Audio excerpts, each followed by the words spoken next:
పంచతంత్రం ప్రస్తుతం దేశంలో 5 రాష్ట్రాలు, 4 రాష్ట్రాలు, ఒక కేంద్ర పాలిత ప్రాంతం. ఆల్రెడీ పాండిచ్చేరి ఎన్నికలైతే అయిపోయినాయి.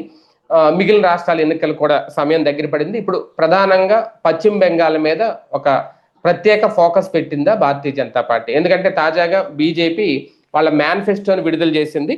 ఈ మేనిఫెస్టో చూస్తే ఇప్పటి వరకు ఎప్పుడూ లేనంతగా, అంటే ఒకటి మిగిలిన పార్టీలు ఇలాంటి మేనిఫెస్టోలు విడుదల చేసినప్పుడు ఖచ్చితంగా అది సాధ్యమా అసాధ్యమా అనేది చర్చిస్తారు. ఎందుకంటే ప్రాంతీయ పార్టీలు అయితే ఒక జాతీయ పార్టీ ఈ స్థాయిలో విడుదల చేయడం, అందులోకి మహిళలకు బాగా ప్రాధాన్యత ఇవ్వడం ఈ మేనిఫెస్టోలో సాధ్యమా అనిపించేలాగా మహిళకి ఏకంగా 3,000 రూపాయలు నెలకి ఇస్తాము అంటూ, అది కూడా ఉద్యోగాలు వచ్చే వరకు యువతకు కూడా 3,000 ఇస్తాము అని చెప్పడం, అలాగే 6 గ్యారంటీల పేరుతో ఈసారి అక్కడ ప్రజల్లోకి వెళ్తున్నారు. ఇవన్నీ ఎంతవరకు సాధ్యం అవుతుంది? మమతా బెనర్జీని ఎలాగైనా గద్దె దించి పశ్చిమ బెంగాల్లో భారతీయ జనతా పార్టీ కమల జెండా రెపరెపలాడించడం ఈ మేనిఫెస్టోతో సాధ్యమయ్యే పనేనా? ఎందుకు ఇంత గట్టి పట్టు గతంతో పోలిస్తే? ఇది అంశం మీద చర్చించే ప్రయత్నం చేద్దాం. సార్, అలాగైనా ఓకే, కొన్ని సర్వేలు చెప్తున్నాయి, అది కరెక్టా కాదా అనేది మనం అప్పుడే తేల్చలేం. కాకపోతే ఈ మేనిఫెస్టో చూసినప్పుడు కూడా భారతీయ జనతా పార్టీ ప్రత్యేకంగా దృష్టి పెట్టింది పశ్చిమ బెంగాల్ మీద అనేది. ఇక్కడ అంటే కూటమి మీద ఉన్న ఇదా, లేదు అంటే నిజంగా మేనిఫెస్టోలో అన్ని సాధ్యం చేసి చూపించగలం అనే ఒక ధీమాన నమ్ముతారా ప్రజలు ఈ స్థాయిలో మేనిఫెస్టోని చూస్తే? అంటే బంగ్లాదేశీ చొరబాటుదారులు వస్తున్నారు, వాళ్ళ వల్ల మీ ఉద్యోగాలు పోతున్నాయి, మీ ఉపాధి పోతుంది అని చెప్తే జనం ఆశించిన స్పందన కనిపించలేదు క్రిందటిసారి. వాస్తవంగా క్రిందటిసారి ప్రతిపక్ష హోదా ఇచ్చారు కానీ అధికార పక్షం ఇవ్వలేదు. 2014లో 19లో వచ్చినటువంటి స్థాయి రాలమ్మన్న 24 ఎంపీ సీట్లు తగ్గినాయి. ఎమ్మెల్యే సీట్లు 19 తర్వాత జరిగినటువంటి ఎన్నికల్లో ఏదైతే ప్రతిపక్షానికి వచ్చింది, అధికార పక్షం రాల. అంతకుముందు అయితే బీజేపీ అక్కడ 1 స్థానం 4 స్థానాలు అదే అనుకున్నటువంటి స్టేజ్ అనమాట. ఎక్కడ అని అబ్జర్వ్ చేస్తే, నేను మొన్న ఈ 5 రాష్ట్రాల ఎన్నికలకు సంబంధించిన నేషనల్ న్యూస్ అబ్జర్వ్ చేసినప్పుడు నాకు అప్పుడు అర్థమైంది ఎందుకు అక్కడ మమతా బెనర్జీ ఓట్లు వేస్తున్నారంటే, ఈ హిందుత్వ ఇవన్నీ వాళ్ళకి అనవసరం. నెలకు 1,000 రూపాయలు ప్రతి మహిళ అకౌంట్లో డబ్బులు పడిపోతాయట. ఎస్సీ ఎస్టీకి 1,200 రూపాయలు పడుతుందట ప్రతి నెల. ఇది ఫిక్స్డ్ అట. ప్రతి మహిళ 18 దాటిన ప్రతి అమ్మాయికి కూడా అది మమతా బెనర్జీ ఇస్తుంది ఏళ్ల తరబడి 1,000 రూపాయలు. ఎస్సీ ఎస్టీలకి 1,200 ఇస్తుందట, మైనారిటీలకు కూడా. అట్లాగే చదువుకునే పిల్లలు ఆడపిల్లలకి 20,000 రూపాయలు డబ్బులు ఇస్తుందట అకౌంట్లో, వాళ్ళకి వేసేస్తారట డబ్బులు. అది 10th క్లాస్ అయిపోయాక ఇంకొక 20,000 రూపాయలు డబ్బులు వేస్తారు. ఈ చదువుకునే పిల్లలకి మళ్ళీ మంత్లీ ఇంత అని చెప్పి డబ్బులు వేయటం, ఇట్లాంటివి చేసుకొచ్చింది ఆవిడ. ఈ పథకాలు ఎక్కడ పోతాయో అనే భయంతో వాళ్ళు వేరే పార్టీని ఎన్నుకోవట్లా. కమ్యూనిస్టులు ఇవ్వలేదు ఇట్లాంటి. కమ్యూనిస్టులు ఇవ్వనివి హామీ ఇచ్చిన మమత అమలు చేసింది కాబట్టి అక్కడ వరుసగా ఆమెనే గెలిపిస్తున్నారు. ఇప్పుడు బీజేపీ నువ్వు హిందుత్వ సిద్ధాంతము లేకపోతే గనక బంగ్లాదేశీల రాద్ధాంతంతో అక్కడ పనవ్వట్లేదని భావించి ఇట్లాంటి హామీ ఇచ్చినట్టుంది. ఇప్పుడు ఎవరన్నా గనక మమతా బెనర్జీకి ఆంధ్ర గురించి చెప్తే సరిపోతుంది. ఆంధ్రాలో ఎన్నికల్లో హామీ ఇచ్చారు చంద్రబాబు గారు, 1,500 రూపాయలు ప్రతి మహిళకి 18 ఏళ్ళు దాటిన వాళ్ళకి అన్నది. అలాగే ప్రతి నిరుద్యోగికి 3,000 ఉద్యోగం వచ్చేంత వరకు అని చెప్పారు. ఈవెన్ కాంగ్రెస్ గవర్నమెంట్ పక్కన పెట్టండి, పోనీ తెలంగాణలో 6 గ్యారెంటీలు. ఇక్కడ ఆంధ్రాలో చెప్పారు కదా, ఇది బీజేపీ కూడా ఉన్నటువంటి ప్రభుత్వమే కదా ఎన్డీఏలో. సంబంధం లేదని చెప్పింది, కానీ ఇక్కడ బీజేపీ ఉంది కూటమిలో. ఇక్కడ ఎందుకు సంబంధం లేదండి? ఇట్లాంటిది ఆచరణ సాధ్యం కాదే. మరి అక్కడేమో ఆచరణ సాధ్యం అని ప్రకటిస్తుంది. అదే అనేది అక్కడ దగ్గరగా 2,20,00,000 మంది మహిళలకు వేస్తోందట ఆవిడ ప్రతి నెల డబ్బులు. అందుకని అక్కడ ఇండస్ట్రియల్ గానీ ఇవేమీ లేకపోవడం, ఇన్ఫ్రాస్ట్రక్చర్ కి డబ్బులు ఏమి ఉండదు. ఇక్కడ రోడ్లన్నీ పరమ దరిద్రంగా ఉంటాయట, మౌలిక సదుపాయాలు పరమ అరాచకంగా ఉంటాయట. కానీ నెల డబ్బులు వేస్తుంది కాబట్టి జనం ఆవిడకి ఓట్లేస్తున్నారు. వివిధ పథకాల కింద డబ్బులు వస్తున్నాయి కాబట్టి ఆవిడకి ఓట్లేస్తున్నారు. ఇప్పుడు ఆ పథకాలని అంతకంటే ఎక్కువ ఇస్తామని చెప్పడం వీళ్ళ ఉద్దేశం. తద్వారా ఆమె ఓట్లు లాగాలని ప్రయత్నిస్తున్నారు. నైతికమా అనైతికమా అంటే అనైతికం. ఎందుకంటే ఒక కేంద్రంలో భారతీయ జనతా పార్టీ అధికారం ఉంది, దేశవ్యాప్తంగా అందరికి ఎందుకు ఇవ్వట్లేదు? ఒక బెంగాల్లోనే ఇస్తానని ఎట్ట అంటుంది? దాంట్లో రాంగ్ స్టెప్. ఇంకోటి పోనీ బీజేపీ ఇక్కడ కలిసి ఉన్నటువంటి చోట్ల, కానీ బీజేపీ మహారాష్ట్రలో చేస్తుంది, ఇప్పుడు మధ్యప్రదేశ్ లో చేస్తుంది. ఒకప్పుడు జగన్ ఇట్లాంటి పథకాలు అనౌన్స్ చేసినప్పుడు వెక్కిరించారు 2019 అప్పుడు. అప్పుడు అతను నెలకి వేస్తానన్నాడు, పెన్షన్ ఇస్తానన్నాడు 40 ఏళ్ళకి, గుర్తుంది కదా? దాన్ని వెక్కిరించేటప్పటికి అది తీసేసి పెన్షన్ బదులు ఏడాదికి ఒకేసారి 18,000 వేసాడు. కాకపోతే ఎందరుంటే అందరికి కాకుండా ఇంట్లో ఒక మహిళకి అనే సిస్టమ్ పెట్టుకొచ్చాడు. దాన్ని ఆనాడు వెటకారం చేసిన వాళ్ళు తర్వాత వీళ్ళే హామీలు ఇచ్చి అమలు చేశారు. మన మహారాష్ట్ర ఎన్నికల్లో విజయానికి కారణం అదే, మన కంటిన్యూటీ. అదే గవర్నమెంట్ చివరిలో 6 నెలల ముందు వేసింది. బీహార్ గవర్నమెంట్ వేసింది డబ్బులు. ఇప్పుడు అక్కడ కూడా ఇస్తానంటుంది. అంటే ప్రజలలో ఇదివరకు ఈ ఉచితాలు, ఈ డబ్బులు ఏంటి, దోపిడీ ఏంటి అనేటటువంటిది తిట్టుకునే మధ్యతరగతి కూడా ఇప్పుడు సైలెంట్ గా ఉంటున్నారు. వాళ్ళు లేబర్ లో ఒక ఫీలింగ్ వచ్చింది, ఏం నాయకులు తింటలేదా, ఎవరికాడు దోచుకు తింటలేదా, ఏం పెడితే తప్పేంటనా. ఇటువంటి విషయాల్లో బీజేపీ కాస్తంత డిఫరెంట్ గా ఒక సిద్ధాంతపరంగా ఉండేది. ఎందుకంటే గతంలో స్వయంగా ప్రధాని మోడీయే ఉచితం అనిశ్చితం, సంక్షేమం వేరు ఉచితం వేరు అని స్పీచ్లు ఇచ్చిన మోడీనే లేదంటే బీజేపీనో ఇప్పుడు క్రమక్రమంగా ప్రాంతీయ పార్టీలు దారిలోకి వచ్చేస్తుందా? డీబీటీ ద్వారా నేరుగా ట్రాన్స్ఫర్ ని వ్యతిరేకించి, డబ్బులు ట్రాన్స్ఫర్ ని వ్యతిరేకించిన బీజేపీ ఇప్పుడు అదే పందాల్లోకి వెళ్ళబోతోందా? ఇంకా మిగిలిన రాష్ట్రాల్లో కూడా రేపు పొద్దున్న ఇలాగే ఉంటుందా? అది ఉంటది కదా, దాదాపుగా మీకు మధ్యప్రదేశ్ ఎలక్షన్స్ తోనే కన్ఫర్మ్ అయిపోయింది అది. అవును, అప్పుడే ప్రారంభించారు మధ్యప్రదేశ్ లో.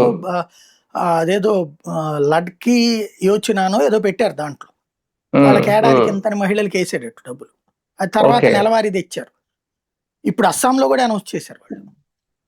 దేశవ్యాప్తంగా బీజేపీ పాలిత రాష్ట్రాల్లో బీజేపీ అధికారంలోకి రావాలనుకున్నప్పుడు హామీ ఇస్తుంది, అమలు చేస్తుంది కొన్ని చోట్ల. కాబట్టి రేపు మేబీ ఉత్తరప్రదేశ్ లో కూడా పెడతారు వీళ్ళు. అంటే ఒకప్పుడు సంక్షేమం అనేటటువంటిది పదే పదే మన వెంకయ్యనాయుడు గారు చెప్తుంటారు, ఈవెన్ మొన్న కూడా చెప్పారు, ఉచిత బస్సు ఎందుకు, లేకపోతే డబ్బులేంది, ఇవన్నీ నాశనానికి అన్నటువంటి. అలా అంటుంటే జనం ఓట్లే ఇట్లా క్రమంగా జనం డబ్బులు ఇవ్వకపోతే ఓట్లేననే స్టేజ్ లో లేబర్ ఉన్నారు చాలా చోట్ల. మీరు గుర్తుంది, వాస్తవానికి ఉచిత బస్సు అనేది మాది పేటెంట్ అని చెప్పుకుంది కాంగ్రెస్. ఎందుకంటే కర్ణాటక, తెలంగాణలో అమలు చేసి ఇప్పుడు అందులోకి బీజేపీ కూడా వచ్చేసింది. ఇప్పుడు నిన్న దాంట్లో వీళ్ళది కూడా ఉంది, తమిళనాడులో అయితే మహిళలు ఇప్పటిదాకా స్టాలిన్ పెడితే బస్సులు పురుషులకు కూడా ఫ్రీ అని చెప్పింది ఇప్పుడు ఏఐఏడీఎంకే. అక్కడ బీజేపీ డైరెక్ట్ గా ఎక్కి కూర్చుని వెళ్ళిపోవడమే. కాకపోతే అందరూ ఒకటి మీద ఒకటి ఎక్కి కూర్చోవాలి. ఇప్పుడు మహిళల వల్ల అట్లాగే జరుగుతుంది కదా, ఖాళీలు లేక ఆ మహిళలే తిప్పలు పడుతున్నారు, ఆటోలు అందుకే ఎక్కుతున్నారు వాళ్ళు. ఇప్పటికే కొట్టు చేస్తున్నారు బస్సుల్లో. అదే ఇంకా రాబోయేటటువంటి రోజుల్లో వ్యవస్థలు ఏమైపోయినా పర్లేదు, ఎందుకంటే ముందు ఓట్లు వేయించుకోవాలి కాబట్టి ఏదైనా హామీ అన్నటువంటి రూట్లో వెళ్ళిపోతున్నారు. అందులో బీజేపీ కూడా తప్పలేదు, రాజకీయంగానే చేయక తప్పదు అనుకున్నట్టు. దీనివల్ల డెవలప్మెంట్ ఆగిపోదా? ఇప్పుడు కేంద్రంలో అధికారంలో ఉన్న పార్టీ కూడా ఇలా వచ్చేస్తే తప్పదు. కరెక్ట్, అది మీరు అన్నది కరెక్ట్. మౌలిక సదుపాయాలు ఇప్పుడు ఎందుకు చంద్రబాబు గారు డబ్బులు లేవు అంటున్నారు? ఆయన జగన్ ఇచ్చిన పథకాలలో దాదాపుగా 40% తీసేస్తేనే ఇక్కడ డబ్బులు లేవు. ఎందుకంటే ఇక్కడ కార్యకర్తలు తినడం వలన జరుగుతుంది అది. అక్కడ కార్యకర్తలు తినకపోతే కనుక డబ్బులు ఉండొచ్చు, అది జగన్ చూపించాడు. కానీ జగన్ ఎందుకు రోడ్లు వేయలేకపోయాడు? డబ్బులు లేకనే కదా. జగన్ ఇల్లు ఎందుకు పూర్తి చేయలేకపోయాడు? డబ్బులు లేకనే కదా. డబ్బులు తీసుకున్న జనం ఓట్లేసారా అతనికి? వేయలేదు కదా. కాబట్టి ఓట్లు దీని వల్ల రావు, కానీ వస్తాయన్న గ్యారంటీ లేదు. కానీ ఇవి తీస్తే మాత్రం పోతాయి. ఇప్పుడు ఉచిత బస్సు తీయమనండి, మీరు రేపు ఎన్నికల్లో ఉచిత బస్సు తీసేస్తామని దమ్ముంటే హామీ ఇవ్వనండి. కర్ణాటకలో గాని, తెలంగాణలో గాని బీజేపీ ఇవ్వదు. అదే ఎక్కడైనా సరే ఒక్కసారి ఉచితాన్ని అలవాటు చేశాక ఎట్లా చెడగొట్టాలంటే, ఇప్పుడు వీళ్ళు ఆరోగ్యశ్రీ ఫీజు రియంబర్స్మెంట్ ఎట్లా చెడగొడుతున్నారో అట్లా సైలెంట్ గా చెడగొట్టాలి. అంటే ముందు హామీలు ఇచ్చేస్తారు, తర్వాత అమలు చేస్తారా లేదా అనేది ఇంకా తర్వాత చూసుకోవాలి. అది ముందు అధికారంలోకి వచ్చేది అంతే. కానీ ఒకటిసారి ఇప్పటికే ఓకే, నేను అనేది దానికి సెపరేట్ గ్రాంట్లు ఉండొచ్చు, కానీ కేంద్రం ఉన్నప్పటికి హైవేలు అద్భుతం, చాలా వరకు రైల్వే స్టేషన్లు కూడా ఇప్పుడు చాలా అద్భుతం. చేస్తున్నారు. ఇప్పుడు కంప్లీట్ గా రాష్ట్రాల్లో అధికారం కోసం భారతీయ జనతా పార్టీ కూడా ఈ దారిలో వెళ్ళడం వల్ల ఇప్పటి వరకు కేంద్రం చేస్తున్న అద్భుతాలను కూడా భవిష్యత్తులో చూడలేమేమో అనేది రాదా? దానికి దీనికి సంబంధం లేదు, అది ఇచ్చేది కేంద్ర నిధులతో ఇవ్వరు కదా. రాష్ట్రం అంటే రాష్ట్రాల్లో డెవలప్మెంట్ కూడా ఉంటది కదా సార్, అది రాష్ట్రాలు చేసుకోలేకపోతున్నాయి. మనం దాని ఎవరిని తప్పు పట్టాలి? ఇప్పుడు బీజేపీ అట్లా ఇవ్వలేదు హామీ, రోడ్లు ఇన్ఫ్రాస్ట్రక్చర్ వేసింది. మరి బీజేపీ 240 సీట్లు ఎందుకు ఇచ్చారు జనం? దేశవ్యాప్తంగా ఇంత ఇన్ఫ్రాస్ట్రక్చర్ క్రియేట్ చేసింది కదా. మరుగుదొడ్లు ఎవరైనా ఊహించగలమా? మరుగుదొడ్డు లేని దేశం అన్నటువంటిది ఇదే. ఒకప్పుడు అంతా రోడ్డు మీదనే కదా, చెంబులు పట్టుకుని తిరిగిన వాళ్ళమే కదా. ఇవాళ రోజున అంతా పర్ఫెక్ట్ నడుస్తోంది కదా. మరి దానికి ఓటేసామో మనం? ఇళ్ళు ఇన్ని కోట్ల ఇళ్ళు, ఇన్ని కోట్ల స్థలాలు ప్రభుత్వం ఇచ్చింది, ఓట్లేసామో మనం? ఆయుష్మాన్ భారత్ లాంటి పథకం ద్వారా తీసుకొచ్చి పెట్టింది కదా. అలాగే జిల్లాకో మెడికల్ కాలేజీ పెట్టింది కదా. అట్లాగే రోడ్లు వేసింది కదా గ్రామీణ ప్రాంతాల్లో. నరేగా స్కీమ్ తీసుకొచ్చింది కదా, అమలు చేస్తుంది కదా. మరి ఓట్లు వేస్తున్నామో మనం? ఇన్ఫ్రాస్ట్రక్చర్ వేస్తే ఓట్లే ఇట్లా ఎక్కడో ఎందుకు? ఇప్పుడు చంద్రబాబు నాయుడు హయాంలో ఇన్ఫ్రాస్ట్రక్చర్ బాగానే వేసుకొచ్చారు ఇంతకుముందు 2004 ముందు. కానీ రాజశేఖర రెడ్డికి ఇచ్చారు కదా అధికారం. 2014 తర్వాత కూడా చంద్రబాబు నాయుడు అమరావతి ఇన్ఫ్రాస్ట్రక్చర్ క్రియేట్ చేసుకొచ్చాడు కదా. కానీ అక్కడే ఓడగొట్టారు కదా. కాబట్టి ఇన్ఫ్రాస్ట్రక్చర్ కి ఓట్లు పడట్లా అనుకుంటున్నారు అంతే. అందుకని ఉచితాల దగ్గరనే ఓట్లు పడుతున్నాయి కాబట్టి అటుకే పోతున్నారు. సార్, మహిళా ఓటు బ్యాంకింగే కీలకం అనుకుంటుందా బీజేపీ కూడా? ఓకే, రేపు మహిళా రిజర్వేషన్లు అదొక ఎత్తు అయితే, ఇప్పుడు వీళ్ళ మేనిఫెస్టోలో కూడా ఎక్కువ మహిళలకే ప్రాధాన్యత ఇచ్చుకుంటూ వెళ్తున్నారు ఈ అన్ని రాష్ట్రాల్లో, అస్సాంలో కానీ ఇప్పుడు పశ్చిమ బెంగాల్లో కానీ ఎక్కడైనా. అంటే మహిళా ఓట్లు ఎంతవరకు భారతీయ జనతా పార్టీ వైపు మళ్ళుతాయి ఈ హామీ? ఇంకొక 15 సంవత్సరాల దాకా మహిళా వాళ్ళకి తాయిలాల చుట్టూతోనే నడుస్తుంది. ఎందుకంటే మగవాళ్ళతో పోల్చుకుంటే మహిళలు ఆ బెనిఫిట్ ని బేస్ చేసుకుని ఓట్లేసేస్తున్నారు, ఎక్కువ ఆలోచించట్లేదు. ఇక రాష్ట్రం ఏమైపోతుంది, దేశం ఏమైపోతుంది. మగవాడికి నువ్వు 100 చూపెట్టినా కూడా అంగీకరించాలి. నువ్వు పార్టీ ఏంటి, సిద్ధాంతం ఏంటి, లేకపోతే అభివృద్ధి ఏంటి, ఇవన్నీ కూడా ఆలోచిస్తున్నాడు మగాడు.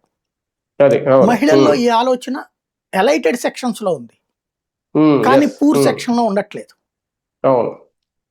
మగాళ్ళల్లో పూర్ సెక్షన్ లో కూడా ఆ చర్చ నడుస్తుంటది. అని తెచ్చిస్తాడా, డబ్బా సొత్తు తెచ్చిస్తాడా, ఇట్లా మాట్లాడేస్తారు వాళ్ళు.